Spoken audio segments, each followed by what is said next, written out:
All right, let's get this show off the road. Yesterday I was doing a live on Pearly Thing yesterday, but we had some technical difficulties, so I wanted to clean it up. First of all, I want you to see some things that I missed. As you can see, she recorded this 3 days ago. However, I want you to hear what she says here.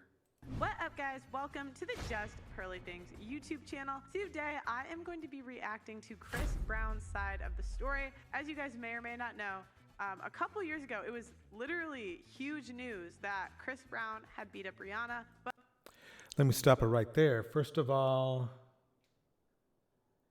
a couple years ago would have been what? It's 2022 now. 2020, right?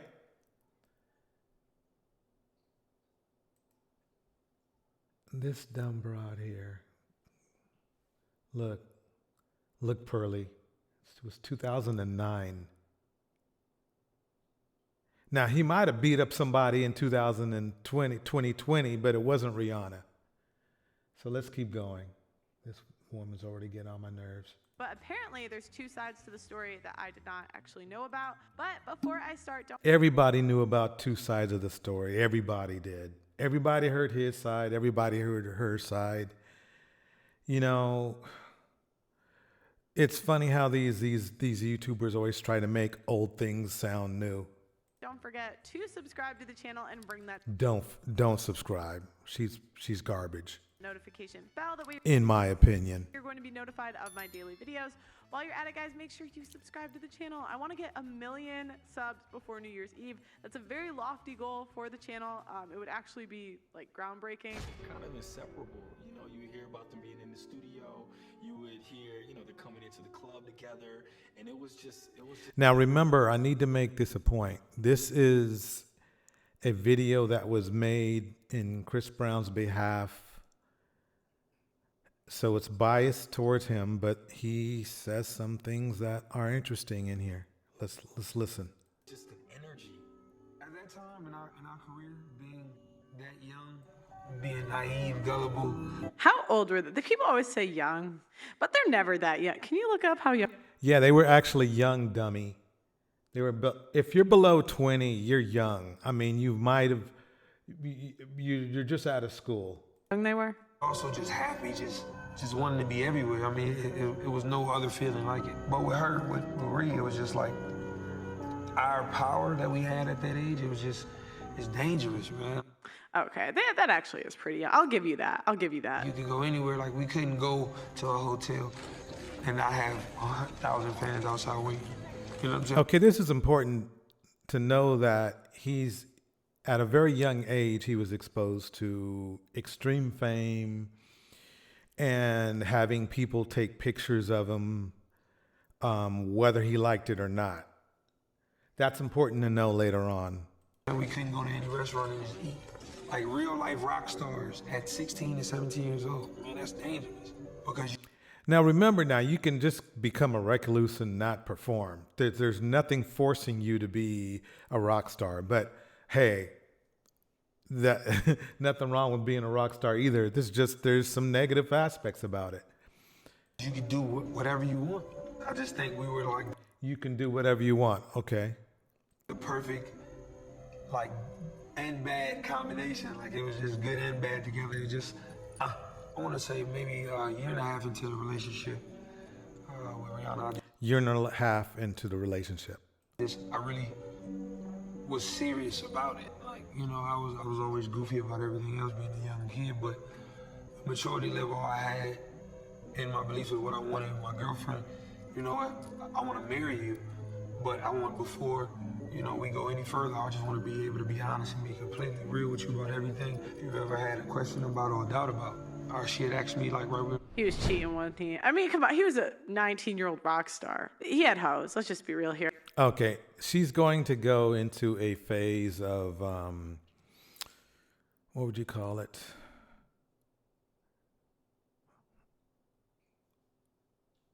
Red pill splaining. Let's call it that. First started dating, hey, you ever mess with this person? And this person She worked for me at the time, and I said, nah, man, you know what it is. Just, I brushed it to the side. One, I didn't want her knowing my business. Two, I just didn't know who she would tell if I tell her what I'm doing, you know what I'm saying? So around like the 8th month or maybe like a little bit after that VMA performance, I just broke it to her. I said, hey, I want to marry you, but I want to be real with you. I want to be honest with you and tell you, everything. This is what it is. Before we were together, me and this other girl did have sex. My trust totally was lost with her. You know what I'm saying? She hated me. After that, I tried everything. She didn't care. She just didn't trust me after that. From there, it just went downhill because, So before they were together, they were probably together. I'll take your word, Chris. But I mean, he was a rock star. I don't blame him. He was. We fights, would be verbal fights, physical fights as well, mutual sides, and this is the first time I get to say anything. See, what Pearly doesn't understand is the thing about trust. If you tell somebody that you want to be exclusive, you told them you wanted to be exclusive. So they are basing their emotions and feelings off of that. But that's not, Pearly doesn't know anything about that for some reason. And like I said, I still love Rihanna, but I'm just gonna be honest. Oh, the woman in me is like, oh, he still loves her. Aw. Like each other, she would hit me, I would hit her. It doesn't matter how you feel. It matters how you are. I mean, you can love somebody, but you just are totally wrong for them. And he was. But it never was okay. It was always a point to when we talk about it, like, yo, what the fuck are we doing? Wait, did he just say, I think I was laughing. Did he say I hit her? Look, I'm big. Equal rights, equal lefts, baby. You hit, expect to get hit back. It's not abuse. You're just both toxic. I gotta rewind that. It never was okay. It was always a point to when we talk about it, like, yo, what the fuck are we doing? Wait, did he just say, I think I was laughing. Did he say I hit her? Look, I'm big. Equal rights, equal lefts, baby. You hit, expect to get hit back. It's not abuse. You're just both toxic. This is where this weird red-splaining woman goes wrong. It's not equal rights, equal lefts. There is a science that tells you that men are a certain percentage stronger than a woman. So if a woman throws a strike, it is not nearly as forceful if a man throws a strike unless that woman is a boxer. Okay, and that man would not be a boxer. It would be closer, but it would still not be the same. This red-splaining is disgusting, but let's keep going. I don't like that. I don't like you slapping me. If I go on stage, I got a scratch on my face, and then I gotta explain it like, oh, no, I fell, or if you got a scar or whatever, or a bruise, you gotta make a Poor abuser. Now he's gonna explain the scratch that he got from being in an abusive relationship that really he could have simply have just avoided if he was a real man. He could have just said, look, this ain't gonna work. I got work to do out here anyway. I'm super famous. I want to bang, whoever I want to bang. I know I want you too, but that's, let me be the mature man. Let me be that Kevin Samuels dude and be a leader and just say, I can't lead this relationship because we're not good together. I feel like shit. I'm not ever trying to put my hands on any female. This is funny because, man, he's got a freaking track record. I mean, he's got a track record that the regular human being, I know there's men that are out there that are in prison right now seething like, man, he did all that and he's still out there. Now, remember now, it's not about, I really don't care about what Chris Brown is doing. It's this red-splaining chick who's giving abusers the red light to light up women. That's the problem I have. Like me, I felt like a fucking monster. Okay, and you know something? He's being perfectly honest here. Not perfectly, but he's being moderately honest. 7 years ago, when I was about 17, 18, you know, the whole Rihanna incident happened. And, you know, a lot of that changed my life. Okay, this is So, from okay, my... wait. So he said 7 or 8 years ago. Let me see that. I got to rewind that for a minute. I'm not ever trying to put my hands on any female. That's a lie, by the way. Like me, I felt like a fucking monster. Now, that was an honest comment. 7 years ago, when I was about 17, 18. Okay, 7 years ago when he was 17 or 18. So that was 7 years ago. He's far from that age now. So this is not even, this wasn't even recorded. This Chris Brown defense video was not even recorded recently. This was old too. So not only did Pearly mess up on saying just a few years ago, she said herself just a few years ago, 3 days ago, she said it's just a few years ago, Chris Brown was, abused Rihanna. But then even this video is old. Even this video is old. It's more older than a few years ago. You know, the whole Rihanna incident happened. And, you know, a lot of that changed my life. Okay, this is from my point of view a couple of years ago. Now, remember, this is pre-Red Pill. So let's stop this right here.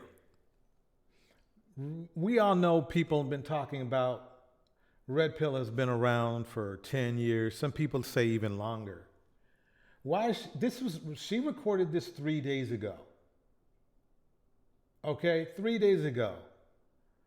Why is she saying that Red Pill started in 2020? It might have got hot in 2020. You see my point. This is misleading right here. This is misguiding. Whether she meant to do it on purpose or not, it's like all of her timestamps are messy. I remember Chris Brown beat up Rihanna, and it was really big news. And I think I don't know if he went to jail or got charged or exactly what happened, but I just remember like Rihanna was this huge victim. Everyone felt so bad for her. She was a victim. He hit her. And he hit her first, as you will see. He admits it. And she had that song, what is it called? Oh, by the way, she's going into another Red-splaining episode. Love on the Brain. And there's a lyric in there. It's so bad. It's like, he beats me black and blue, but he fucks me so good and I can't get enough. And I'm like, that was about Chris Brown. That was about Chris Brown.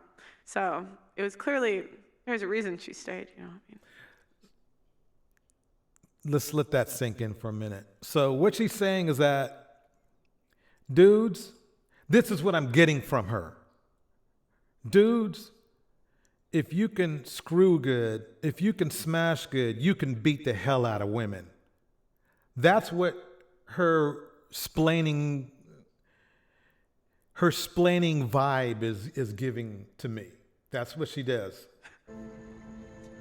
And that night at that Clive Davis party, that I made sure the person that I was involved with before, I said, hey, if you can't come around to these places, and the person comes in. I'm so curious. Do you know who the person is? Anyone? No? I wonder who it was. Comes right to the table and say, hey, what's up, y'all?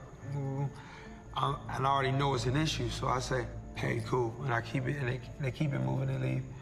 I look over at Rihanna, and she's bawling. She's just crying. In the middle of the ceremony about to start, she's just crying. And I'm like, yo, please, babe, don't do this.